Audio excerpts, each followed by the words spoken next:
M. Ali Mardan, oknum polisi yang dipecat dari Polres Lubuk Linggau, Sumatera Selatan, dengan pangkat terakhir Bribtu, ditangkap Satreskrim Polsek Mariana Banyuasin setelah dilaporkan melakukan penganiayaan.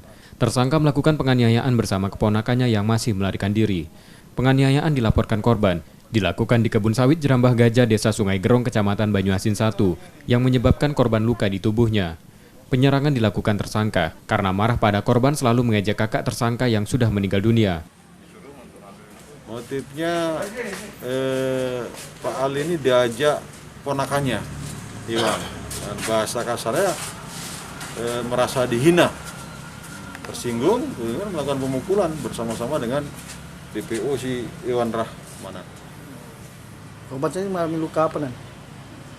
Memar di wajah, memar. Karena banyak dipukulin paling berkali-kali sehingga mengadu ke polsek itu karena memar tadi. Karena perbuatan tersangka, ia ditahan di tahanan Polsek Mariana dan terancam hukuman 5 tahun penjara. Yudi Kiswanto, Kompas TV, Palembang.